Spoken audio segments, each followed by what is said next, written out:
वासुदेवा। श्री कृष्ण गोविंद हरे मुरारे, हे नाथ नारायण वासुदेवा।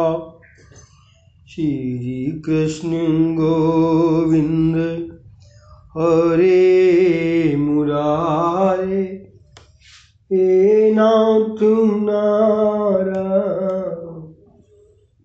वासुदेवा। कल की कथा में आया था कि कंस डर के कारण भी अगर आप तन्मयता से भगवान को याद करेंगे तो वो प्राप्त होता है। कंस डर के मारे तन्मय हो गया था, उससे देवकी का 8वां पुत्र ही हमेशा दिखता रहता था। शिशुपाल अपने शत्रु के रूप में भगवान का चिंतन करता रहता था। अतः हर किसी व्यक्ति को चाहिए कि वो श्री कृष्ण से अपना मन जोड़ ले। ये शिशुपाल साधारण व्यक्ति नहीं था, वो तो विष्णु भगवान का पार्षद था। ये कथा कल कह चुकी है ना? ये शिशुपाल साधारण व्यक्ति नहीं था, वो विष्णु भगवान का पार्षद था। नारद जी ने जय विजय के तीनों जन्म की कथा संक्षेप में सुनाई। जय और विजय पहले जन्म में हिरण्याक्ष और हिरण्यकश्यप बने, दूसरे जन्म में रावण और कुंभकर्ण बने और तीसरे जन्म में शिशुपाल और दंतवक्त्र बने। नारद जी ने हिरण्यकश्यप और प्रहलाद की कथा आरंभ की। वे कहने लगे कि दिति के 2 पुत्र थे, हिरण्याक्ष और हिरण्यकश्यप। बराह भगवान ने हिरण्याक्ष का वध किया था। धर्मराज ने नारद जी से पूछा, मैं प्रहलाद की कथा विस्तार पूर्वक सुनना चाहता हूँ। वे महान भगवत भक्त थे, फिर भी हिरण्यकश्यप ने उन्हें क्यों मारना चाहा? नारद जी ने कहा, दिति वस्तुतः भेद बुद्धि है। भेद बुद्धि से हिरण्याकश्यप ममता और अहंकार उत्पन्न होते हैं। मैं और मेरा भेद बुद्धि की संतानें हैं। सभी दुखों का मूल भेद बुद्धि है और सभी सुखों का मूल अभेद भाव है। शरीर से नहीं, अपनी बुद्धि से यदि अभेद भाव स्थापित हो सके तो सभी के प्रति समबुद्धि हो सकती है। अभिमान अंदर ही समाया हुआ रहता है। मनुष्यों को दुख देने वाला यही है। इस अहंकार को मारना है तो दरवाजे की देली पर कल हो चुका ये मरेगा। राम कथा में कहा गया है कि हर 2 गोपियों के बीच में श्री कृष्ण, इसी प्रकार यदि तुम 2 व्यक्तियों के बीच में श्री कृष्ण को रखोगे तो तुम्हारे अहंकार का नाश होगा। एक संकल्प के समाप्त होने तथा दूसरी व्यक्ति के उत्पन्न होने के पहले यदि श्री कृष्ण को रखोगे तो तुम्हारे अहंकार का नाश होगा। व्यक्तियों के बीच में ये यहाँ से स्टार्ट होना था, इसलिए था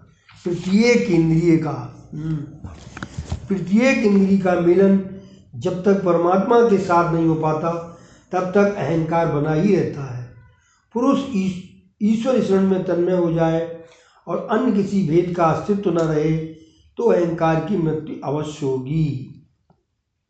ज्ञान सुलभ है, किंतु जब तक अहम और ममता नष्ट न हो पाए तब तक ज्ञान शोभा नहीं देता। हिरण्याकश्यप ज्ञानी तो था, किंतु उसका ज्ञान अहम भाव और ममता से भरा हुआ था। अपने भाई मृत्यु के अवसर पर भी उसने ब्रह्मोपदेश किया। जो औरों को उपदेश दे और स्वयं अपने जीवन में न उतारे वो असुर है। हिरण्याकश्यप अन्य मानवों को तो ज्ञानोपदेश देता था, किंतु स्वयं ये सोचता था कि अपने भाई के हत्यारे से मैं कैसे बदला लूं। एक गृहस्थ के पुत्र की मृत्यु हो गई तो किसी साधु ने उस समय उपदेश दिया कि ये संसार तो मिथ्या है। किंतु कुछ दिनों बाद उसी साधु की एक भैंस मर गई तो वो रोने लगा। न जाने इस समय उसका ज्ञान कहाँ हवा हो गया।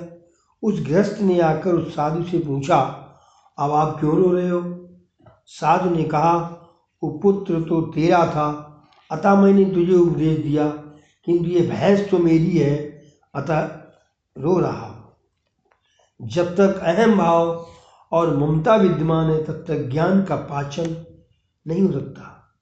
भक्ति से रहित ज्ञान शाब्दिक ही रह जाता है, अतः उस ज्ञान से जीव को कोई लाभ नहीं होता।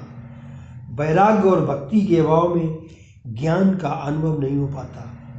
कोई व्यक्ति बातें तो वेदांत और ब्रह्म ज्ञान की करे, किंतु प्रेम संसारिक विषयों के साथ करे तो समझो कि वह दैत्य ही है, वो दैत्य वंश का है। हिरण्याक्ष की मृत्यु का समाचार सुनकर हिरण्याकश्यप ने कहा कि मैं अपने भाई के हत्यारे विष्णु से युद्ध करूंगा। विष्णु भगवान उसने माता अदिति को कई प्रकार के उपदेश वचन सुनाकर संतुष्ट किया। उसने सोचा कि मैं विष्णु से अभी युद्ध नहीं करूंगा, अपितु पहले वरदान प्राप्त करके अमर हो लूं, फिर युद्ध करूं। हिरण्याकश्यप तपश्चर्या करने चला तो उसकी पत्नी थी कयादु। उसने पूछा कि वापस कब लौटोगे?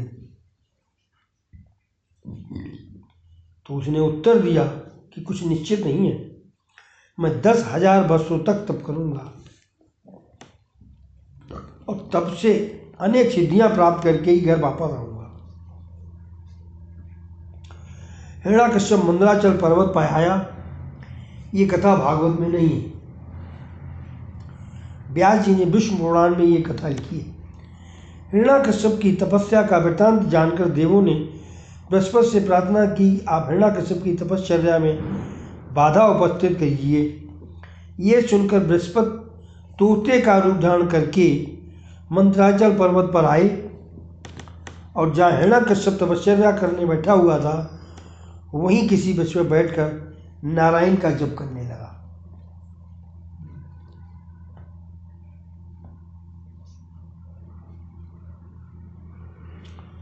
नारायण का जप करने लगा। जैसे ही हिरण्याकश्यप मंत्र जाप का आरंभ करता कि तुरंत यो तोता नारायण की रट लगाना शुरू कर देता है। ये देखकर हिरण्याकश्यप ने सोचा कि विष्णु की हत्या करने के लिए तो मैं तपस्या कर रहा हूँ और उसी का कीर्तन ये तोता कर रहा है, ये कहाँ से आ गया इधर, हटता ही नहीं है। आज तपश्चर्या करने के लिए शुभ दिवस नहीं है। ये सोचकर वह थककर शाम काल को घर वापस लौट आ गया। कयादु को आश्चर्य हुआ कि मेरा पति आज ही क्यों वापस आ गया, पर पति से ये बात कैसे पूछे, क्योंकि वो क्रोधी जो था, शायद वह कह दे कि तुझे क्या लेना देना है। अतः कयादु ने सोचा कि मैं किसी युक्ति से पूछ लूँगी। उसने रसोई घर के सेवकों से कहा कि आज मैं स्वयं में रसोई बनाऊंगी।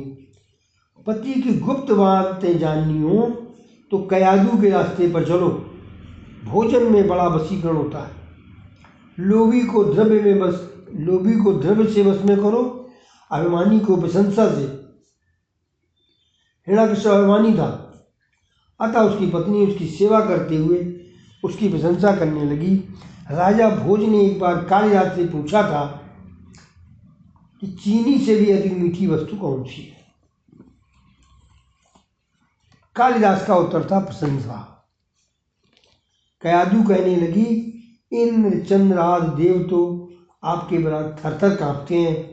आप जितेंद्रिय हैं, ज्ञानी हैं, आपके जैसा वीर न हुआ है न होगा। मैं कितनी भाग्यशाली हूँ कि आप जैसा पति मुझे मिला है। मैं जानती हूँ कि निर्धारित काम को संपूर्ण किए बिना आप लौट नहीं सकते हैं। क्या आज वन में कुछ ऐसा प्रसंग हो गया कि जिसके कारण आपको वापस लौटना पड़ा? कयादु ने कुछ गरम गरम पकौड़े या खिला दिए होंगे। राक्षस को ऐसा भोजन ही पसंद आता है। जिसे सात्विक भोजन पसंद नहीं आता वही राक्षस है। ले हिरण्याकश्यप अपनी प्रशंसा सुनकर खिल उठा और कहने लगा, वैसे तो मैं अपनी निश्चित काम को पूरा किए बिना नहीं लौटता, किंतु बाधा आ गई है और अपशकुन भी हो गया, सो वापस आ गया। कयादु ने पूछा, कौन सी बाधा आ पड़ी है, क्या अपशकुन हो गया? हिरण्यकश्यप ने कहा, मैं जिस वृक्ष के नीचे बैठकर तपश्चर्या कर रहा था, उसी वृक्ष पर बैठकर एक तोता नारायण नारायण करने लगा। कयाधु को बड़ा आनंद हुआ कि चाहे जैसे भी सही, आज इन्होंने नारायण का नाम तो लिया। मतलब उसकी बात बताने में, क्योंकि मेरे पति तो बड़े ही अभिमानी और नास्तिक हैं। यदि मैं उन्हें नारायण की धुन जप करने को कहूँगी तो वे मानेंगे नहीं। अतः मुझे कोई युक्ति सोचनी पड़ेगी। अपने पति को जप प्रवृत्ति में से युक्ति से बचा लें और उसे पाप करने से रोकें, कि वही सच्ची पत्नी है। पति को धर्म परमात्मा के मार्ग में ले जाए, वह पत्नी ही धर्म पत्नी है। पति को पत्नी ही धर्म और मोक्ष के मार्ग पर ले जा सकती है। कयाधु ने सोचा कि यह बड़ा अच्छा अवसर है, इस बहाने में अपने पति से बार बार भगवान का नाम उच्चार तो करा सकूंगी। वो चाहती थी कि उसका पति सुधर जाए। भोजनाथ से निवृत्त होकर शयन के समय उसने पति की चरण सेवा करते हुए कहा, भोजन के समय आपकी बातों में मेरा पूरा ध्यान नहीं था। हाँ, तो वन में क्या हुआ था? हिरण्यकश्यप देवी वहां एक तोते ने आकर नारायण के नाम की रट लगा दी। तोता क्या बोलता था? कयाधु ने पूछा। हिरण्यकश्यप, नारायण नारायण। कयाधु, भला ऐसा कैसे हो सकता है? क्या सचमुच वो तोता बोलता था? हाँ हिरण्यकश्यप, हाँ वो नारायण नारायण बोलता था। बेचारा कामातुर पति, पत्नी ने युक्त से बार बार यही बात उससे कहलवाई। कयाधु ने इस प्रसंग से लाभ उठाकर अपने पति के मुख से नारायण का 108 बार नामोच्चार करवाया। साधारणतया पुरुष कामांधता के कारण स्त्री के अधीन ही होता है, अतः पत्नी चाहे तो अपने पति को सुधार सकती है। पत्नी यदि सुपात्र होगी तो अपने पति को भगवत भजन में लीन कर सकेगी। माता पिता हिरण्यकश्यप और कयाधु भगवान का नाम उच्चार कर रहे थे कि उसी समय माता के गर्भ में प्रहलाद जी की स्थापना हुई। अतः पिता के राक्षस होने पर भी उसका पुत्र प्रहलाद महान भगवत भक्त हुआ। कयाधु सगर्भा हुई और हिरण्यकश्यप की तपश्चर्या करने वो वन में चला गया। उसने वहाँ 36,000 वर्ष तक तपश्चर्या की, अन्न जल का भी त्याग कर दिया। इस कलयुग में प्राण अन्न और जलमय है, किंतु सतयुग में प्राण अस्थमय था। ये बात थी। अस्थमय हड्डी, मतलब पानी यानी कि वहाँ तने तक पानी तुम्हारे पेट में नहीं जा रहा तो मर जाओगे। क्या अन्न जल का उसने त्याग कर दिया। इस कलयुग में प्राण है वो अन्न और जल में है, जलमय है प्राण, किंतु उस सतयुग में प्राण अस्तमय था, अतः वैसी तपश्चर्या शक्य थी। मतलब वो तपश्चर्या की जा सकती थी। पानी भी छोड़ दिया, 500 साल रही है, आप पानी छोड़ सकते हैं, आप वो बात वो कहना चाहते हैं कि इसलिए तुम सोचो कैसे आदमी 36,000 बगैर पानी खाए पिए रह गया। जो हड्डियाँ होती हैं ये है वास्तव में, जब ये गलने लगे तब समझो आप मर गए। मात्र तप करने से ही मनुष्य का कल्याण नहीं हो सकता, वो शुद्ध नहीं हो सकता। तप के साथ साथ भावना और हेतु भी शुद्ध होना चाहिए। हिरण्यकश्यप का हेतु अशुद्ध था। दुर्योधन ने भी विष्णु याग किया था, किंतु धन तो पापमय ही था। यदि योगी की साधना करते हुए योगी का हेतु अशुद्ध है, निश्चय उसका पतन ही हुआ। केवल योग साधना से हृदय विशाल नहीं हो सकता। योग सिद्धि से अन्य शक्तियाँ तो प्राप्त होंगी, किंतु हृदय की विशालता नहीं प्राप्त हो सकती। ब्रह्मानुभूत के बिना हृदय विशाल नहीं हो सकता। हिरण्यकश्यप की तपश्चर्या से प्रसन्न होकर ब्रह्मा जी वहां आए। वो तो मिट्टी के ढेर में ढका हुआ सा था। ब्रह्मा जी ने जल छिड़का तो वो बाहर आया। समझो सत्यदार। ब्रह्मा जी ने उससे पूछा कि उसकी क्या इच्छा है। तो हिरण्यकश्यप ने कहा कि मुझे अजर अमर बनाइए। ब्रह्मा जी ने कहा कि मरना तो सभी को है, जिसका जन्म हुआ है वो तो मरेगा ही, तो कुछ और मांग। हिरण्यकश्यप ने कहा मुझे तो अमर का ही वरदान चाहिए, अतः मुझे ऐसा वर दें कि मैं न तो दिन में मरूं, वो कल कथा कि वो ये मैं न तो दिन में मरूं और न रात में, न जड़ से मरूं न चेतन से, न सस से मरूं और न अस्त से। शस्त्र और अस्त्र का अंतर समझते हो? मतलब वो एक के मारने वाला, अस्त्र मतलब हाथ से मारते हैं। हाथ से मार दी, पकड़ गए तलवार। ब्रह्मा जी ने सोचा कि चूंकि इसने कठिन तपस्या की है तो वर तो देना हो ही पड़ेगा। उन्होंने उसे अमृत का वर दे दिया। अब हिरण्यकश्यप इतना शक्तिशाली हो गया कि उससे सभी देव पराभूत हो गए, हार गए। देवों ने दुख के मारे प्रभु से प्रार्थना की। भगवान ने कहा जब भी मेरे प्रिय वैष्णव व्यथित होते हैं मैं अवतार लेता हूँ। यदि पापी दुखी होता हो तो भगवान उसकी उपेक्षा कर भी दें और अवतार नहीं मिले, पर वे अपने भक्त की उपेक्षा कभी नहीं कर सकते।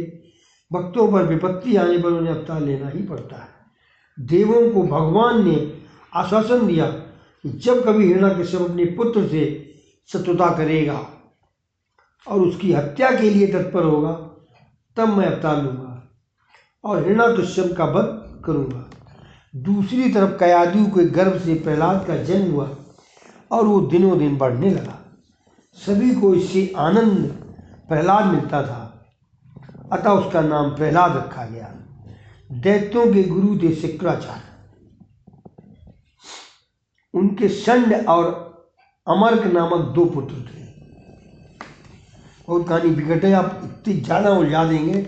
उनके 2 पुत्र, उनके 12 पुत्र, ये सब में दैत्यों के गुरु थे शुक्राचार्य। उनके षंड और अमर्क नामक 2 पुत्र थे। जब प्रहलाद 5 वर्ष के हुए तो हिरण्यकश्यप ने षंडामार्क दोनों को षंड और अमर्क को बुलाकर उनसे कहा कि मेरे इस पुत्र को राजनीति की शिक्षा दो।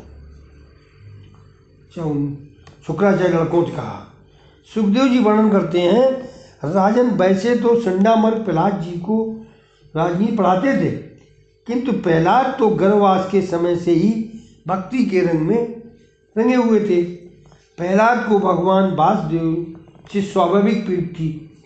श्री कृष्ण के अनुग्रह रूप विग्रह ने उनका हृदय इस प्रकार आकर्षित कर लिया था कि उन्हें जगत से कुछ भी लगाव नहीं रह गया था। वैसे तो भक्ति का रंग शीघ्र लगता नहीं है, पर जब एक बार लग जाता है तो फिर सांसारिक प्रवृत्तियों के प्रति वैराग्य हो जाता है। मीराबाई ने कहा कि मेरे कृष्ण का रंग श्याम है और श्याम रंग पर किसी और रंग का प्रभाव नहीं पड़ता है। प्रहलाद जी जन्म से ही भक्त के रंग में रंगे हुए थे। वे महावैष्णव थे। वे गुरु जी की शिक्षा सुनते तो थे, किंतु राजनीति का चिंतन भी जरा भी नहीं करते थे। सच्चे ज्ञानी भक्त का यही तो लक्षण है कि जब तक देहवान है उसके व्यवहार में क्षति नहीं आती। गुरु जी ने सोचा कि राजपुत्र तो बड़ा सयाना है, अतः उसकी शिक्षा से प्रभावित होकर उसके पिता उसे कुछ न कुछ पुरस्कार अवश्य देंगे। वे प्रहलाद को लेकर राजसभा में आए। कौन? वे दोनों। प्रहलाद ने पिताजी को प्रणाम किया तो पिताजी ने बालक को उठाकर गोद में बिठाकर प्यार किया। पूछा, बेटे तू गुरु जी के घर कल पढ़ने गया था, तो कल की पढ़ाई तुझे याद है या नहीं? जो भी पाठ तुझे अच्छा लगा वो बोल जा। प्रहलाद ने सोचा कि पिताजी उत्तम प्रकरण की बात पूछते हैं और इधर गुरु जी ने तो मार काट की बात ही सिखाई है, वो तो मैं कैसे बता सकता हूँ। अतः उन्होंने पिताजी को अच्छी सी बातें बताई। हित्वा आत्म पातम गृहम कूपम बनम गतो यद्रिमास्य देती। अंधियारे कुएं के समान ये घर ही अपने अधापतन का मूल कारण है। जीवों के लिए यही श्रेयस्कर है कि वे गृह त्याग करके वनवासी बने और वहाँ भगवान श्री हरि का आश्रय ग्रहण करें। ले प्रहलाद बोले, पिताजी अनेक जन्मों के अनुभव से मैं ये कह रहा हूँ कि ये जीव कई बार स्त्री पुरुष पशु पक्षी बना है। हजारों जन्मों से विभू से विभक्त बना हुआ ये जीव लौकिक सुखभोग में लीन है, फिर भी वो अतृप्त ही है। तृप्त भोगने से नहीं, त्याग से ही प्राप्त होता है। संसार तो दुख का सागर है, प्रत्येक जीव व्यथित है। पाप और पुण्य के समान होने पर ये मानव देह प्राप्त होती है, पुण्य के समान होने पर, उनका समाप्त होने पर ना 50-50 नहीं, पाप और पुण्य 50-50 कह सकते हो, बराबर है दोनों, पाप और पुण्य समान होने पर ये मानव देह प्राप्त होती है। जैसे ये पाप भोगना पड़ता है वैसे ही पुण्य भी भोगना पड़ता ही है। संसार प्रतिक्षण परिवर्तनशील है। पिताजी आज तक मेरे अनेक जन्म हो चुके हैं। मैं अपने अनुभव से कहता हूँ कि स्वार्थ और कपट के सिवाय इस जगत में और कुछ है नहीं। फिर भी जीव अविवेकी है। निस्वार्थ प्रेमी मात्र परमात्मा ही है। अन्य सभी का प्रेम स्वार्थ और कपट से भरा हुआ है। संसार में रहकर कपट और छल करना ही पड़ता है। जहाँ कोई वासना आई कि छल कपट करना ही पड़ता है। पति पत्नी के प्रेम में भी स्वार्थ और कपट ही होता है। जीव कितना स्वार्थी और कपटी है। मुझे एक सन्नारी मिली। सन्नारी क्या होती? मुझे एक सन्नारी मिली जो बता रही थी कि उसकी सास जी ने उसे चेतावनी दी है।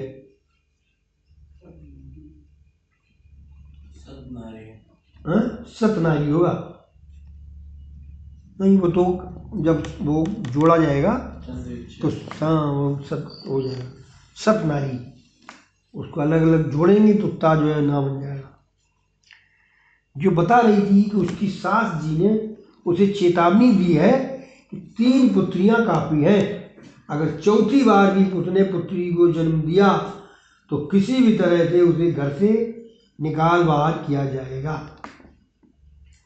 वैसे पुत्र का जन्म हो या पुत्री का, किसी के अपने बस की बात तो नहीं है। पुत्र एक ही कुल का उद्धार करता है, जबकि सुयोग्य पुत्री तो पिता और पति दोनों के कुलों का उद्धार करती है। और दुर्भाग्यवश यदि पत्नी बीमार पड़ जाए तो वह 4-5 हजार का खर्च कर देगा, 2-4 वर्ष प्रतीक्षा भी करेगा, फिर भी उसकी बीमारी न ठीक हो पाए तो वह ठाकुर जी की मनौती रखेगा कि इसका कुछ हो जाए तो अच्छा है। उसके कुछ हो जाने का मतलब मर जाना। वो सोचता है मेरी आय भी अधिक नहीं है, 48 वर्ष ही तो अभी शुरू हुआ है, मेरा कारोबार भी ठीक चल रहा है, अतः दूसरी पत्नी तो मिल ही जाएगी। पति पत्नी के प्रेम में भी कपट है। पत्नी या पति एक दूसरे के लिए दुखदायी हो तो सोचते हैं कि ये मर जाए तो कितना अच्छा हो। और तभी तुलसीदास जी कह देते हैं, सूर्य नर मुनि सबकी है रीति और स्वार्थ लाख करें सब प्रीति। पति और पत्नी एक दूसरे को सुख सुविधा देते हैं, अतः एक दूसरे को प्रिय लगते हैं। उनमें से किसी ने भी दुख देना शुरू कर दिया कि उससे घृणा होने लगी। जगत में स्वार्थ और कपट के सिवा और कुछ भी नहीं है। इस प्रकार की बातें ऋषि याज्ञवल्क्य और मैत्रेय जी के बीच हुई थी। ऋषि याज्ञवल्क्य ने संन्यास ग्रहण करने का निश्चय किया। उन्होंने अपनी मैत्रेयी और कात्यायनी से कहा, मैं अब सन्यासी होने जा रहा हूँ, मेरी संपत्ति तुम दोनों में समान रूप से बांट देता हूँ, जिससे तुम दोनों के बीच में कोई झगड़ा ना होने पाए। मैत्रेयी तो ब्रह्मानंदिनी थी, वादिनी थी, ब्रह्मवादिनी थी। उन्होंने पति से पूछा, इस धन संपत्ति से क्या मुझे मोक्ष प्राप्त होगा? मैं अमर हो पाऊंगी? याज्ञवल्क्य, अरे धन से कभी मोक्ष की प्राप्ति हो सकती है क्या? हाँ, इससे तुम्हें सुख सुविधा भोग के पदार्थ मिल सकेंगे, अतः तुम आनंद से जीवन बिता सकोगी। मैत्रेयी कहती है, जिस धन से मोक्ष की प्राप्ति न हो उसे लेकर मैं क्या करूंगी, आप इसे कात्यायनी को ही दे दें। मैत्रेयी की जिज्ञासा से प्रभावित होकर मुनि ने उसे ब्रह्म विद्या का उपदेश दिया और मोक्ष के साधन बतलाए। याज्ञवल्क्य ने कहा, हे मैत्रेयी, अपने स्वयं के सुख के हेतु ही घर, पुत्र, पत्नी आदि प्रिय लगते हैं। याज्ञवल्क्य ने कहा, हे मैत्रेयी, अपने स्वयं के सुख के कारण, सुख के लिए ही घर, पुत्र, पत्नी आदि प्रिय लगते हैं। वैसे तो प्रिय मात्र आत्मा ही है।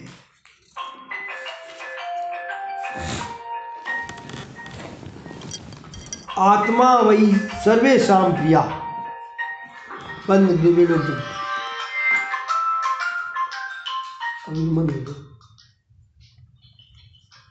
आत्मा वही सर्वेषां प्रिया।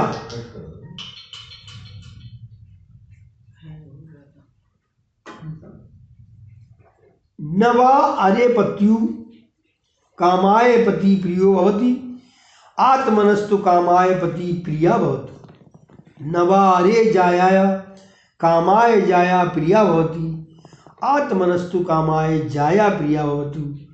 न वा अरे पुत्राणां कामाय पुत्रा प्रिया भवति, आत्मनस्तु कामाय पुत्रा प्रिया भवति। पति से पत्नी का जो प्रेम है वो पति की कामना पूर्ति के लिए नहीं किंतु स्वयं की कामना पूर्ति के लिए है। इसी प्रकार पति का और माता पिता का पुत्र, इसी प्रकार पति का और माता पिता का पुत्र प्रेम भी स्वयं अपनी कामना पूर्ति के लिए ही है। पत्नी पति से प्रेम करती है क्योंकि पति उसका जीवन यापन करता है। पति होगा तो मैं जी सकूंगी, इसी आशा और अपेक्षा से पत्नी पति से प्रेम करती है। उसी प्रकार पति भी मात्र पत्नी से उसी की खातिर प्रेम नहीं करता, वो उससे प्रेम इसलिए करता है क्योंकि वो उसकी इच्छाएं पूरी करती है। माता पिता पुत्र से इसलिए स्नेह रखते हैं क्योंकि उन्हें आशा है कि बड़ा होकर उनका पालन करेगा। मनुष्य कभी मनुष्य के साथ प्रेम नहीं करता, अपितु अपने स्वार्थ के भाव से के साथ ही प्रेम करता है। वो संस्कृत में आत्मनस्तु कामाय पुत्रा प्रिया भवन्तु। एक श्लोक, एक लाइन अंग्रेजी उन्होंने कही, उसके बाद कर दिया आत्मनस्तु कामाय पति प्रिया भवत, आत्मनस्तु कामाय जाया प्रिया भवतु और आत्मनस्तु कामाय पुत्रा प्रिया भवतु। प्रहलाद जी ने कहा, कई जन्मों के अनुभव से मैं ये कहता हूँ कि संसार में किसी को भी सच्ची शांति प्राप्त नहीं होती है। घर में अच्छी तरीके से भजन नहीं किया जा सकता, अतः भजन घर में नहीं वन में जाकर करना है। एकांत में जाकर नारायण की आराधना करनी चाहिए। समाज सुधारक की भावना वैसे तो ठीक है, किंतु इसके साथ साथ अहंकार भी उत्पन्न होता है और अहंकार अपने साथ सभी अवगुणों को लेकर आता है। समाज को कोई भी सुधार नहीं सका है, ये भागवत में नहीं कहीं लिखा है। ये डोंगरे जी चूँकि संत हैं तो इन्होंने सब लिखा है, ये अपने हिसाब से लिख रहे हैं, कोई भागवत की श्लोक हो उसका अर्थ है वो नहीं है। क्योंकि समाज सुधारक शब्द आया है तो संस्कृत में नहीं होगा, ये कह रहे हैं। अतः तुम यही भावना करो कि मैं अपने जीवन और मन को ही सुधारूंगा। मतलब आपके दुनिया अपना सुधारो, अपने सुधर जाओ, समझे। साधारण मनुष्य जगत को नहीं सुधार सकता। शंकराचार्य या बल्लवाचार्य का ये काम है प्रहलाद जी की ऐसी बातें सुनकर हिरण्याकश्यप क्रोधित हो गया। उसने चंडामर्क को उलाहना दिया कि मेरे बालक को उसने ये कैसा उपदेश दिया है, ये कैसी शिक्षा दी है। चंडामर्क, मैंने तो ऐसी शिक्षा उसे कभी भी नहीं दी। हिरण्याकश्यप, देखो देव मुझसे डरते हैं, अतः मैं सूक्ष्म रूप धारण करके विष्णु का विचार करते हैं, अतः उनसे सावधान रहना। अच्छा, देव हिरण्याकश्यप उनसे कह रहा है, चंडामर्क दोनों से, कि देव लोग जो है वो सूक्ष्म रूप धारण करके विष्णु का विचार करते हैं, अतः उनसे सावधान रहना। चंडामर्क ने प्रहलाद से पूछा, मैंने जो बातें तुम्हें कभी पढ़ाई ही नहीं, वो तुम अपने पिताजी के समक्ष कैसे बोले? ये दोबारा गए तब आगे कथा सुनाऊं? अब कथाएं जब जो आएंगी मेरी रस वाली आएंगी, इसके बाद क्या होगा वो वाली है। प्रहलाद जी, गुरु जी, जीव न तो किसी के कहने पर भक्ति करता है और न ईश्वर की ओर गति करता है। वैसे तो संत कृपा और सत्संग के बिना भक्ति का रंग नहीं लगता, किंतु प्रभु कृपा से भी भक्ति का रंग लग जाता है। कुछ दिनों के बाद हिरण्याकश्यप ने फिर प्रहलाद से पूछा, बेटे, गुरुजी ने इन दिनों तूने जो शिक्षा प्राप्त की है उसमें तो कुछ बातें मुझे भी तो बता। प्रहलाद कहने लगे, पिताजी, विष्णु भगवान की भक्ति के 9 प्रकार हैं। फिर वह बात आ गई, 9 प्रकार हैं। भगवान के नाम, गुण लीला, आज का श्रवण कीर्तन, उनके नाम स्वरूप, आज का स्मरण, चरण सेवा, पूजा अर्चना, बंधन, दास, सख्य और आत्मनिवेदन, ये 9 प्रकार हैं। भगवान के प्रति समर्पण भाव से ही ये नवदा भक्ति करना ही सर्वोत्तम अध्ययन है, ऐसा मैं मानता हूँ। नवदा भक्ति से प्रभु प्रसन्न होते हैं और प्रभु की प्रसन्नता से जीवन सफल होता है। मात्र भोगोपभोग से शांति नहीं मिलती है।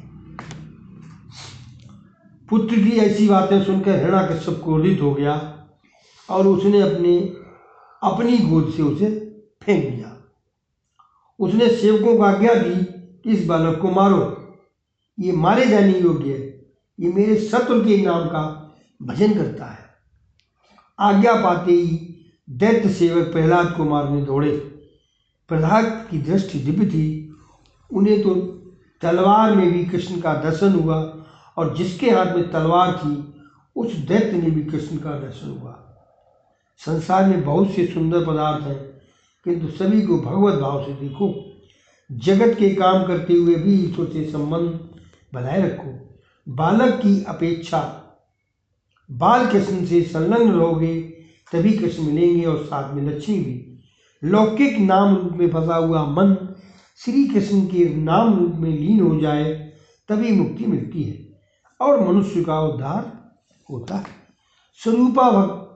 स्वरूपा शक्ति के बिना भक्ति फलवती नहीं हो पाती है। सांसारिक विषयों के प्रति प्रेम होना आसक्ति है, भगवान के प्रति प्रेम होना भक्ति है। संसार शक्ति बंधन करता है, भागवत दास शक्ति मुक्त रहता है। सुखदेव जी सावधान करते हैं, राजन, आंखों में काम को स्थान मत दो और मन में स्वार्थ का स्थान मत दो। आंखों में काम और मन में स्वार्थ। जगत को समता से देखो, अगर आंखों में खराबी है तो जगत भी खराब ही दिखेगा। संसार पर प्रीति होने पर भक्ति नहीं हो सकती। प्रभु के स्वरूप में आसक्ति ही भक्ति है। यदि भक्ति हो तो मुक्ति भी मिल सकती है। भगवान श्री कृष्ण के सिवाय अन्य कोई भी वस्तु सुंदर नहीं है। 2 व्यक्ति फूल खरीदने के लिए बाजार में गए। एक को भगवान की पूजा के लिए फूल लेना था और दूसरे को अपनी पत्नी की गजरे में लगाने के लिए। पहला व्यक्ति भक्त और दूसरा आसक्त। पहले के हृदय में परमात्मा का श्रृंगार करने की भावना और भक्ति है, दूसरा व्यक्ति पत्नी का श्रृंगार करना चाहता है। उसके मन में सांसारिक विलास की आसक्ति है। दोनों व्यक्तियों की क्रिया तो क्या है? दोनों व्यक्तियों की जो क्रिया है वो तो एक ही है। दोनों फूल लेने गए, फूलों की खरीद एक ही क्रिया है, फूल खरीदने गए। फिर भी एक की क्रिया में भक्ति है और दूसरे की क्रिया में आसक्ति। दैत्य प्रहलाद को पीटने लगे, फिर भी उनको तो जरा भी दुख नहीं हुआ। प्रहलाद की भक्ति दिव्य थी, वे निर्भय थे। उन्हें मारने और कई उपाय किए गए, फिर भी वो नहीं मरे। हिरण्यकश्यप को लगा शायद वो जादूगर है।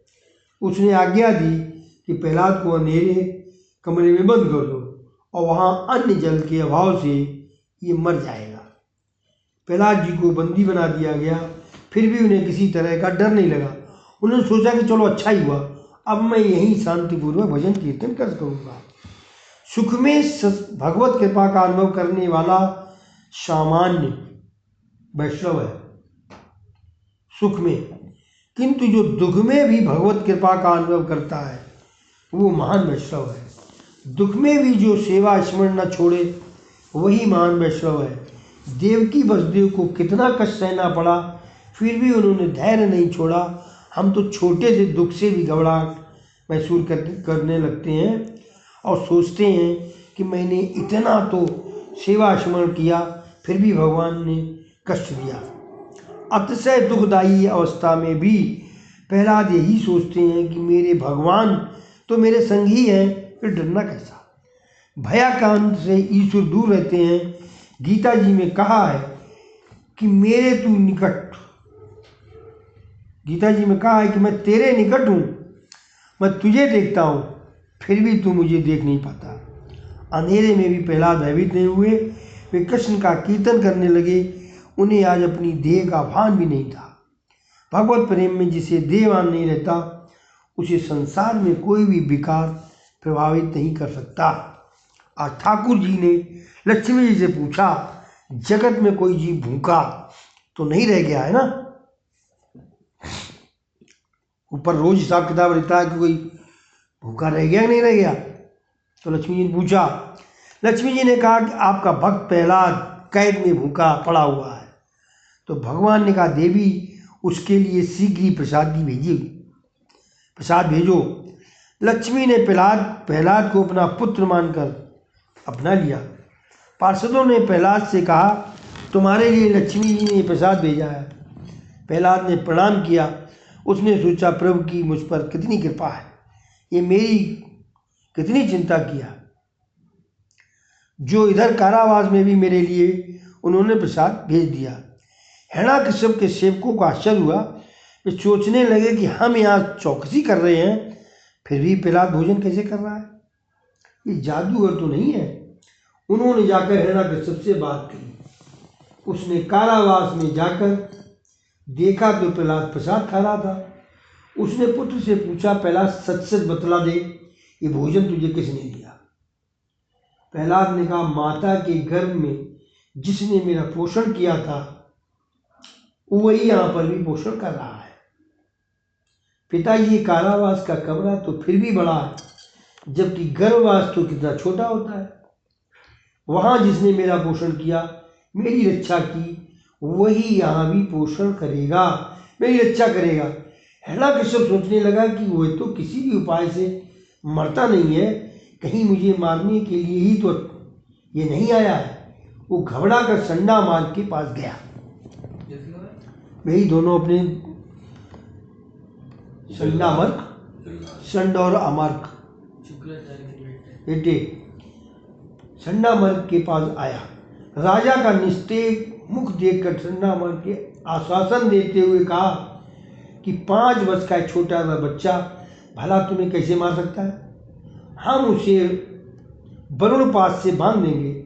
और वे वरुण पास से प्रहलाद को बांधकर घर वापस आ गए। प्रहलाद की दृष्टि तो ऐसी मंगलमयी हो गई थी कि उन्हें तो उस सभी जगह श्याम सुंदर के दर्शन होते थे। एक बार गुरु जी कहीं बाहर गए हुए थे तो शिष्यों ने गेंद खेलने की सोची। प्रहलाद ने उनसे पूछा कि मैं आज तुम्हें एक नया खेल खिलाऊंगा। उन्होंने इन बालकों को भागवत धर्म का उपदेश दिया। प्रहलाद ने कहा कौमार आचरित, उसके चेले कौन थे तब? जो प्रहलाद था केवल राक्षस है ना, उसके पिता, तो बाकी तो सब राक्षस ही होंगे। तो बेकम चले गए गुरुजी। शिष्यों ने गेंद खेलनी चाहिए, खेलो भाई। प्रहलाद ने कहा हम तुम्हें आज अच्छी बात बताते हैं। तो वो प्रहलाद उनको उपदेश देने लगे। कौमार आचरित प्रागो धर्मान भागवतनी दुर्लभ मानुषम जन्मम तदस्य दुर्वम अर्थ। मित्रों, इस संसार में मानव जन्म अति दुर्लभ है। इसके सहारे तो परमात्मा की भी प्राप्ति हो सकती है, किंतु कोई ये जान नहीं पाता कि इसका अंत कब आने वाला है। अतः बुद्धिमान पुरुषों को चाहिए कि वो यौवन और वृद्धावस्था का विश्वास न करे। समझे राजू बाबा? अतः बुद्धिमान पुरुषों को चाहिए कि वो यौवन और वृद्धावस्था का विश्वास न करे और बाल्यावस्था से ही प्रभु का भजन करने, प्रभु प्राप्ति के लिए साधन करे। प्रहलाद का चरित्र भी हमें ये सिखाता है कि बाल्यावस्था से ही ईश्वर भजन में लीन हो जाना चाहिए। माता पिता को चाहिए कि अपनी संतानों में वे धार्मिक संस्कारों का उत्पन्न करें। वृद्धावस्था में देह की सेवा तो हो सकती है, किंतु देव की सेवा नहीं हो सकती। देह की सेवा हो सकती है कि नहीं हो सकती। मानव शरीर की प्राप्ति भोग के लिए नहीं हुई है, अपितु इसकी प्राप्ति तो भगवत भजन के द्वारा प्रभु प्राप्ति के लिए ही हुई है। शरीर के नाशवान होने पर भी मनुष्य जन्म दुर्लभ है। कारण ये है कि वो जन्म इच्छित वस्तु दे सकता है। इस अनित्य और नाशवान शरीर से नित्य वस्तु भगवान को प्राप्त हो सकती है। इत्यस्ति अद्य कथायां समाप्तम्। राधे श्याम। राधे श्याम। हरे कृष्ण कृष्ण कृष्ण हरे हरे, हरे राम राम राम हरे हरे, हरे कृष्ण कृष्ण कृष्ण हरे हरे, हरे राम राम राम हरे हरे।